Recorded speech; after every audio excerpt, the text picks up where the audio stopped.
The evening train from Paddington screeched into St.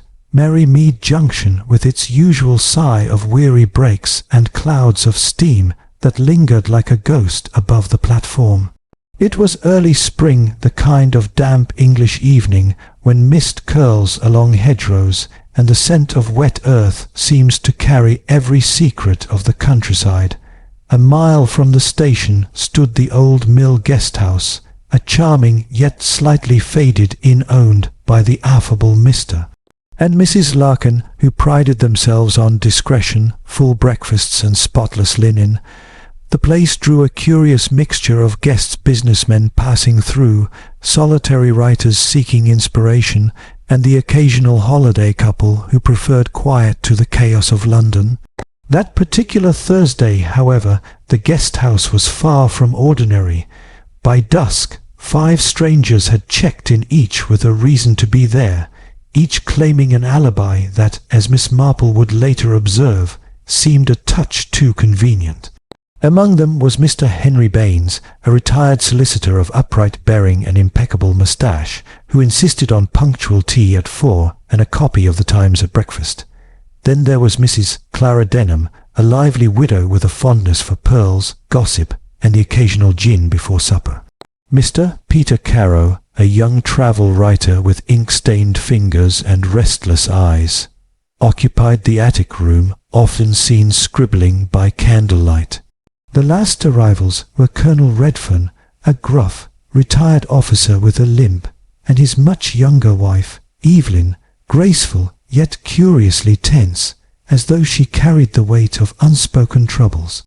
At 8:30, they all gathered for dinner in the guest-house dining-room, a quaint chamber lined with faded floral wallpaper and ticking clocks that seemed to measure every silence between sentences. Mrs. Larkin served shepherd's pie, while Mr. Larkin poured out the evening sherry. Conversation drifted between weather, politics, and the recent train delays caused by maintenance on the main line. From the corner near the window, Miss Jane Marple observed it all.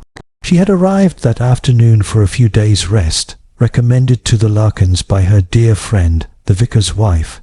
But Miss Marple was never truly at rest. Her blue eyes missed little, her knitting needles clicking rhythmically as if marking the pulse of every exchange. She noticed, for instance, how Mrs. Denham laughed a shade too loudly whenever the Colonel spoke, how young Carow's gaze lingered on Evelyn Redfern, and how Henry Baines seemed intent on finishing his meal quickly, glancing at the clock far more than good manners allowed. After dinner, the guests retired to the lounge, where a small fire crackled in protest against the damp. Mrs. Denham suggested a game of cards. The Colonel declined, claiming fatigue. Carow volunteered to fetch his notebook, and Baines muttered something about checking his luggage. Miss Marple, content with her tea and embroidery, merely smiled to herself. Such a variety of excuses, she thought. It is astonishing how quickly people disappear when the air thickens with secrets. The night deepened. The 9:45 train whistled distantly across the fields, and rain began to patter against the window panes. At 10 o'clock, Mrs. Larkin secured the front door, banked the fire, and wished everyone good night. By morning, Mr. Henry Baines was dead. He was found at the foot of the narrow staircase leading to his room, his body oddly twisted, his spectacles broken beside him.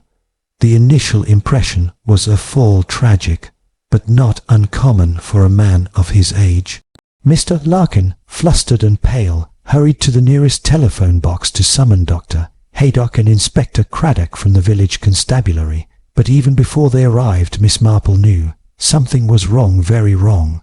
The position of the body, the faint smell of almonds in the air, the open window at the end of the corridor, and above all, the quietly absent expressions on the faces of those who discovered him, they told her that this was not an accident.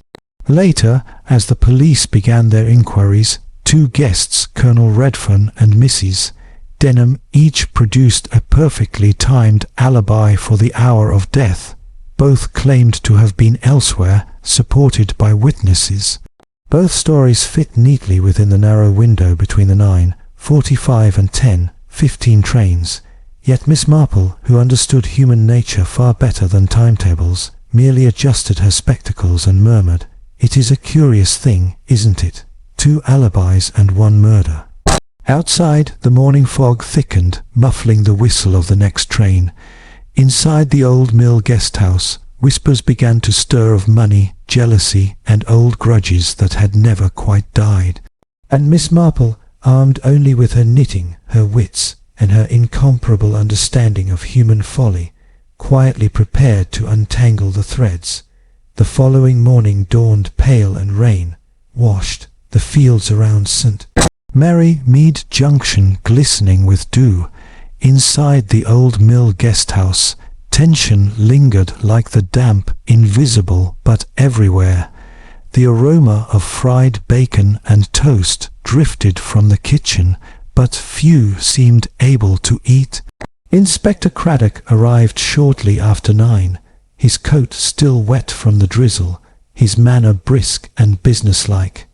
He was a capable man, level-headed and courteous, yet Miss Marple often found his reliance on facts to be a handicap when the crime hinged upon human weakness. "An unfortunate accident, it would seem," Craddock remarked, glancing toward the staircase where the tragedy had occurred. "Slipped, perhaps, the banisters a bit worn. Mrs. Larkin dabbed her eyes with a tea towel." "Oh, poor Mr. Baines, always so polite he was, such a gentleman. I can't imagine him tripping, he moved so carefully, Inspector." Miss Marple, seated quietly near the fire with her knitting, lifted her gaze. "Indeed, I noticed the same. Mr. Baines was a man of deliberate habits. He even folded his napkin precisely after every meal. People of that nature seldom stumble without reason." Craddock's brow furrowed. "You think there's reason to doubt an accident, Miss Marple?" Her needles clicked softly. "I think, Inspector, that in a house full of secrets, one should never trust a tidy explanation." The body had already been removed to the surgery, but Craddock began his inquiries with diligence. He interviewed the guests one by one, each now assembled in the lounge, a curious little stage upon which guilt and innocence would soon play their parts. Mrs. Clara Denham, a widow of charm and energy, she appeared sorrowful yet strangely theatrical. "I'd gone out for a breath of air," she said, smoothing her gloves. "The rain had eased and I simply had to clear my head. Ask Mrs. Larkin, I told her before I stepped out." Mrs. Larkin confirmed it. "Yes, she did. I saw her leave around 9:10, just before the rain started again." Craddock nodded. "And when did you return?" "Oh, before 10. The 9:45 train had just gone through. I heard it clearly from the lane." Miss Marple's needles paused mid-click. "Curious," she murmured. "You walked alone in the dark, in shoes quite unsuited for mud." Mrs. Denham flushed. I didn't expect to walk far." "No," said Miss Marple mildly. "One rarely does when one has a rendezvous waiting." The widow's lips tightened. "I beg your pardon." "Nothing at all, my dear," Miss Marple said with a faint smile, resuming her knitting. Colonel and Evelyn Redfern, the Colonel's limp seemed more pronounced that morning, his expression grim beneath his military moustache. "My wife and I were in our room from 9 o'clock onwards," he declared. "We played a game of cribbage. Isn't that so, Evelyn?" "Yes, dear," Evelyn said softly, her eyes fixed on her lap. "Until just after 10, when we heard a noise on the landing. We thought perhaps Mr. Carrow had dropped something." Craddock wrote briskly. "No one left your room at any time." "Certainly not," snapped the Colonel. "We are respectable people, Inspector." Miss Marple's gentle voice floated from her chair. "And yet," she said, Respectability is sometimes the best disguise for unhappiness. I dare say you and Mrs. Redfern have had a trying time of late." The Colonel stiffened. Evelyn's hands trembled slightly. "We manage," she whispered. Mr. Peter Carow, the young writer, appeared nervous but eager to help. His ink-stained fingers fidgeted with a notebook. "I was upstairs the whole time," he said, "working on a travel piece for the Weekly Chronicle. You can see for yourself 6 pages written between 9 and 10. Craddock examined the notebook. The pages were indeed dated, though the handwriting was messy, hurried. Miss Marple leaned forward. "You write about trains, don't you, Mr. Carow? Timetables, routes, the oddities of travel." "Yes, Miss Marple, fascinating things, trains precise, predictable, reliable." "Quite," she said softly. "Unless, of course, one changes one's watch." Carow blinked, uncertain whether she was jesting. The Larkins, the proprietors, were distraught. Mrs. Larkin had been washing up in the kitchen. Mr. Larkin had gone to the shed for coal. Neither had seen or heard anything unusual. Miss Marple, however, noticed the faint unease between them, a shared glance, a silence too heavy to be mere grief. When the questioning ended, Inspector Craddock paced before the fire. "Everyone seems to have an alibi," he muttered. Mrs. Denham was out walking. The Colonel and his wife were together. Carow was writing upstairs, nothing out of place. Miss Marple smiled gently. "Ah, but you see, Inspector, that's precisely what is out of place. In my experience, the truth is rarely so neatly aligned." Craddock sighed. "You think they're lying. Not lying, perhaps performing. People so often behave as they think innocence ought to look." She set down her knitting and gazed toward the staircase. There was something else, too, the faint scent of almonds. Poison, I shouldn't wonder. Cyanide, most likely, though whether it was swallowed willingly or otherwise remains to be seen. Craddock turned sharply.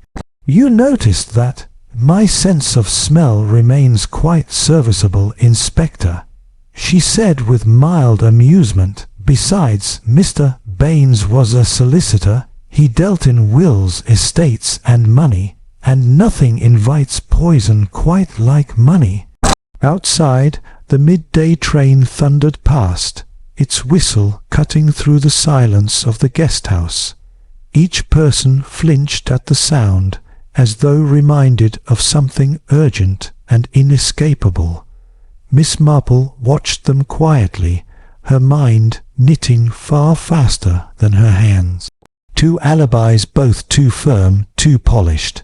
Somewhere among those carefully chosen words lay a thread of truth, fragile but gleaming. Murder, she thought, is rather like embroidery. From the front all is pattern and precision, but turn it over and you find the knots.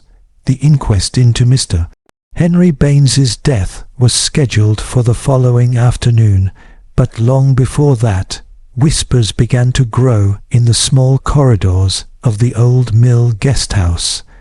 The police had confirmed Miss Marple's suspicion. Traces of cyanide had indeed been found in Baines's teacup. What had appeared an accident was unmistakably murder. Inspector Craddock's patience was wearing thin. "We have 2 confirmed alibis, Miss Marple," he said, pacing before the parlour fire that evening. "Mrs. Denham claims to have been outside when the man died, and the Redferns were playing cribbage. No one saw or heard anything suspicious. There's not a scrap of evidence pointing to any of them." Miss Marple smiled softly, pouring a careful measure of tea. "My dear Inspector, evidence in such cases is rarely a matter of scraps. It's more often a matter of crumbs, and human beings, I find, are not terribly good at cleaning up after themselves." "Then you believe one of them slipped?" he asked. "Oh, quite the contrary," she replied. "I believe one of them tidied far too well. That night, rain once again lashed the windows, and the house seemed alive with murmurs. Floorboards creaked, and doors whispered on their hinges. Miss Marple, sitting quietly by the fire in the lounge, reflected on what she had observed. Mrs. Denham, for instance, had returned from her walk without a coat, her shoes only slightly damp. That suggested she had not gone far at all. As for the Colonel and Mrs. Redfern, their claim of cribbage was precise, almost rehearsed, yet Miss Marple noticed something curious. When the Colonel recounted their game, he placed the winning hand on the table in a particular order, one that no experienced player would use.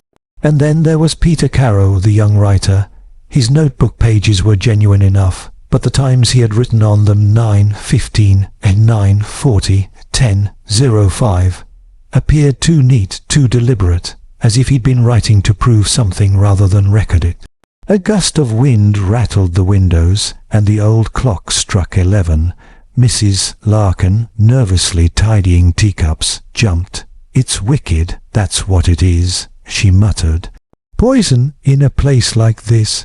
I swear I heard someone on the landing last night after 10. Footsteps just before that train whistle." Miss Marple looked up sharply. "You're certain of the time, Mrs.?" Larkin nodded. "Yes, miss. I remember because I thought it was my husband coming in with the coal, but he was still outside. Then, Miss Marple said softly, someone was awake and moving when they shouldn't have been." The following morning the sun returned bright, almost cruelly cheerful after so grim a night. Miss Marple walked the garden path, inspecting the flower beds near the side lane. The ground was soft with rain, but she noticed two sets of footprints leading to the little gate that opened toward the railway embankment. One pair was large and deep, a man's, the other light, a woman's, with a broken heel mark. Mrs. Denham's shoe, perhaps, but when she looked closer, the pattern of the man's boot print matched not Colonel Redfern's polished leather, but Mr. Larkin's gardening boots. Curious. The Larkins had both seemed harmless enough, but perhaps they knew more than they let on. Returning to the house, Miss Marple found Peter Carrow hunched over the breakfast table, writing furiously. "Good morning, Mr. Carrow," she said pleasantly. "Another travel piece." He looked up, startled. "Oh, Miss Marple, just jotting down some thoughts. One must keep busy, you know." "Indeed," she said, "though I must say, writing in the dining room is an odd choice. I thought you preferred the quiet of your attic." He hesitated. "I did, but the view unsettled me last night. I could see the staircase landing from my door. Every creak made me think I saw someone standing there." Miss Marple's eyes brightened. "And did you?" He hesitated. "Perhaps I imagined it. A figure slim, light dress might have been Mrs. Redfern, or Mrs. Denham," Miss Marple murmured. That afternoon Inspector Craddock returned with news. "Mr. Baines's briefcase was missing from his room," he said grimly. "We found it later behind the shed, half buried in the garden soil. Inside were documents regarding an inheritance case and a will. Mrs. Denham's name appeared in it." Miss Marple nodded slowly. "How very instructive. The widow who claims to have walked alone in the dark stands to gain from a dead man's paperwork. But tell me, how do you suppose the briefcase came to be buried behind the shed? Could be the murderer panicked, or—" Miss Marple said, "Someone wanted us to think they panicked." She rose, moving to the window. Outside, the 5:20 train thundered past, its whistle slicing through the afternoon calm. "Alibis," she said softly. "Always the trains. Each of our suspects has tied themselves to a timetable, the Redferns to their game, Mrs. Denham to the sound of the 9:45, and Mr. Carrow to his writing between trains. How very tidy, and yet only a fool arranges their innocence with such precision." That evening another strange event occurred. Mrs. Redfern, pale and trembling, approached Miss Marple privately. "I must speak with you," she whispered. "I can't bear this any longer." "Of course, my dear," Miss Marple said gently, guiding her to a chair. "It's my husband," Evelyn whispered. "He quarrelled with Mr. Baines that afternoon. I heard them something about money owed from years ago. He said he'd make him pay before the night was out." but the Colonel swore it was just temper. He'd never do such a thing. Miss Marple patted her hand. Sometimes, my dear, people mean every word they say, only not in the way they think. By nightfall, Miss Marple had pieced together enough fragments to see the outline of truth. One more test remained. She asked Mrs. Larkin to call everyone into the lounge for tea. The guests gathered reluctantly, wary, silent. The air seemed thick with fear. She poured each cup herself, observing closely as they lifted the china. Mrs. Denham's hand trembled. The Colonel's jaw tightened. Mr. Carow avoided her gaze.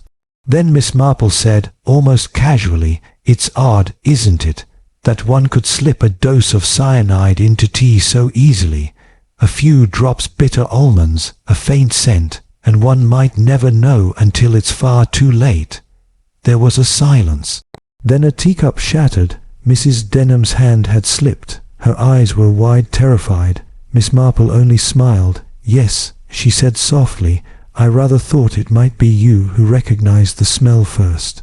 The shattered teacup lay in fragments across the carpet, the sound echoing longer than seemed possible in the cramped lounge of the old mill guest house. Mrs. Denham stared at her trembling hands. The colour drained from her face. No one moved, not even Colonel Redfern, whose moustache twitched in rigid disapproval. Miss Marple, however, looked entirely unperturbed. "Dear me," she said softly, bending to pick up a shard. "How clumsy of us all! Fear is such a delicate thing, isn't it? It makes one's hands betray one's conscience." Inspector Craddock, standing by the doorway, raised an eyebrow. "You think the widow knows something, Miss Marple?" "Oh, she knows quite a lot," Miss Marple replied gently. "But she isn't the only one. We are in the presence, Inspector, of two very fine actors, each quite certain that their performance of innocence is flawless. Yet, as I've often found in the village pantomime, even the best actors forget their lines under pressure." Mrs. Denham sank into a chair. "You've no proof," she said faintly. "You're guessing." Miss Marple's eyes glimmered with quiet amusement. "My dear Mrs. Denham, I never guess. I observe. You see, I was quite curious when you claimed to have gone walking at 9 o'clock. The ground was soft that night, and yet your shoes were barely muddy. That told me you hadn't gone far, perhaps only out the back door and along the lane to meet someone like Mr. Carow, perhaps." All eyes turned to the young writer, who paled. "That's absurd," he stammered. I barely know her." "Indeed," said Miss Marple. "Barely, but not entirely. You see, when I examined your notebook, I found the pages numbered precisely, but the ink was still wet when you showed it to Inspector Craddock the next morning. I dare say you were still writing your alibi after poor Mr. Baines was already dead." The room fell silent. Outside, the distant whistle of the afternoon train echoed like a memory. Craddock stepped forward. "You're saying Carow lied about his alibi?" "Partially," said Miss Marple. "But the real intrigue lies in why he lied.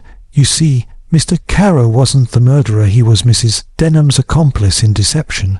She'd gone out not for fresh air, but to meet him near the station path. Together they intended to confront Mr. Baines, who had been blackmailing her." Mrs. Denham's lips parted, a soft gasp escaping. "How could you possibly know that?" Miss Marple smiled. "Because I've seen your sort before, charming widows who find themselves entangled with men like Baines. He was a solicitor, you recall, and such men often keep letters, photographs, or debts owed. When blackmail begins, it rarely ends well." The widow looked away, her voice barely above a whisper. "He wanted money. I told Peter to fetch him to reason with him, but I swear I never meant for him to die." "Quite so," said Miss Marple. "You didn't, but someone else took advantage of your little meeting. Someone who knew that two people had stepped out that night, and that if murder were to occur, those two would make the perfect scapegoats." Craddock frowned. "You mean someone framed them?" "Exactly. A person who understood the power of timing of alibis. A person who used the sound of the 9:45 train to disguise a very quiet act of murder." Miss Marple turned her gaze toward the Colonel. "Isn't that so, Colonel Redfern?" The old soldier's face darkened. "You dare accuse me? Good heavens, woman, you've gone mad." Evelyn Redfern gave a small cry, her hands clutching the armrest. "Please, Arthur, don't." Miss Marple's tone remained calm. "Oh, I dare say you didn't mean to kill him either, not at first, but you had motive enough. Mr. Baines once served as executor to your late brother's estate, did he not? There was a discrepancy in the inheritance, a few £1,000s missing, I believe." Redfern's jaw tightened. "That was years ago." "And yet Mr. Baines never let you forget it. He hinted about it in the lounge 2 evenings ago. I heard him myself. You said you'd make him pay before the night was out. And you did, Colonel. You laced his after dinner sherry with cyanide, precisely at the moment your wife fetched a deck of cards." "That's a lie," the Colonel thundered. "My wife was with me the entire evening. Indeed, she was for the second act of your performance." Miss Marple said gently, "You see, you played cribbage after the murder, not before. You counted on the train schedule to fix your time of innocence, but you forgot that clocks in guest houses often run a few minutes slow. Mrs. Larkin's clock by the mantel, for instance, was 12 minutes behind, so when you thought it was 9:30, it was already past 9:40, and Mr. Baines was already sipping his last drink." A stunned silence filled the room. Evelyn Redfern began to weep quietly. The Colonel's face sagged under the weight of his own undoing. Miss Marple sighed softly. "The true tragedy, Colonel, is that your wife would have forgiven everything, the debt, the shame, the lies. But you feared disgrace more than guilt, and so you chose murder. You arranged 2 alibis, your own and Mrs. Denham's, thinking the noise of the train and the confusion of witnesses would protect you. But alibis, I'm afraid, are like cobwebs. They glitter beautifully until touched." Inspector Craddock approached the Colonel gravely. "Colonel Redfern, I must ask you to come with me." For a moment the proud officer stood motionless, the ticking clock the only sound in the room. Then, with a heavy sigh, he straightened his jacket and said hoarsely, "A soldier faces his end, Miss Marple. I should have known better than to underestimate an old lady with knitting needles." Miss Marple's expression softened. "Not an old lady, Colonel, merely someone who has seen more human folly than most." As he was led away, Evelyn buried her face in her hands, and Mrs. Denham sobbed quietly by the fire. Outside, the rain began again, a slow, steady rhythm, like the passing of time itself. The following morning dawned crisp and blue, the sunlight scattering across the village green like spilled gold. The air felt lighter somehow, as if the village itself held its breath, waiting for the truth to emerge. Miss Marple, impeccably dressed in her dove grey shawl and hat, requested that everyone gather once more in the drawing-room of Fernleigh Manor. Colonel Grant obliged, still uncertain how this frail old lady had untangled the skein of contradictions that had confounded him for days. Yet there was something in her steady gaze that inspired confidence or perhaps resignation. Seated before her were the principal players in this tragic drama, Lady Agatha Fernleigh, pale but composed, her niece Evelyn Parker clutching her handkerchief tightly, the loyal housekeeper Mrs. Simmons, her lips pursed, and Dr. Lionel Harper, his spectacles gleaming, his composure masking unease. The clock on the mantel ticked softly, each second a quiet drumbeat of suspense. Miss Marple began gently, as though addressing a group of her knitting circle rather than suspects in a murder. "My dear friends," she said, "the matter of poor Mr. Henry Lytton's death has puzzled many of us. 2 people, it seems, claimed to be in entirely different places at precisely the same time. And yet, as I have long suspected, the truth lies not in where they were, but in when they said they were there. Evelyn frowned. I don't understand. You mean the times were wrong? Not merely wrong, my dear, manipulated. You see, both alibis were built upon clocks which could be, and in fact were, tampered with. Doctor? Harper shifted slightly in his chair. Tampered with, but surely. Oh yes. Miss Marple continued mildly. Tampered with. The railway clock at the guest house and the drawing-room clock here at Fernleigh were both set forward by 10 minutes. A clever touch because it allowed a person to appear elsewhere when, in fact, they were in the very room where the murder occurred. Lady Agatha's fan slipped from her fingers. But who, Miss Marple, who could have done such a thing? Miss Marple's eyes softened. Someone who understood the rhythm of this household. Someone trusted who could move about unnoticed. Someone like Mrs. Simmons. A gasp echoed through the room. Mrs. Simmons stiffened. That's absurd. I've served this house faithfully for 30 years. Miss Marple nodded kindly.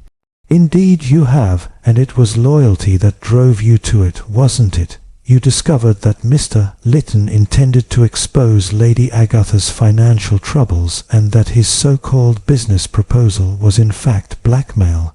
You couldn't bear to see your mistress ruined, so you decided to protect her by silencing him. No, Lady Agatha cried out, rising to her feet. That can't be true. But Mrs. Simmons's face had turned the colour of paper. He was going to destroy her, she whispered. He said he'd tell the whole village that she forged the signature on the trust papers years ago. He laughed at me when I begged him to stop. Her voice trembled as the words spilled forth. I went to his cottage that night to reason with him. I took the decanter of brandy from the kitchen, poured him a drink. I only meant to frighten him, not kill him. I'd seen Dr. Harper's medicine cabinet, the bottle marked Digitalis. I took just a few drops. She pressed her hands to her face. When I saw him fall, I panicked. I set the clocks ahead to make it seem Lady Agatha was at the fete when he died. Then I said I was cleaning the kitchen. The room fell utterly silent, save for the faint ticking of that treacherous clock. After a long pause, Miss Marple spoke quietly. I believe you, Mrs. Simmons, when you say you meant no harm, but intention and consequence seldom walk hand in hand. Poison, you see, is an untrustworthy accomplice. Colonel Grant rose, his expression grave. I'll take it from here, Miss Marple. As he led the trembling housekeeper from the room, Lady Agatha sank back into her chair, tears glistening on her lashes. How could I have been so blind? She murmured.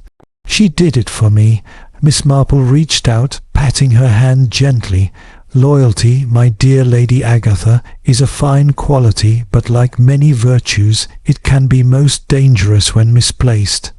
Later that evening, Miss Marple sat once more by the Manor's great hearth, a cup of tea warming her hands.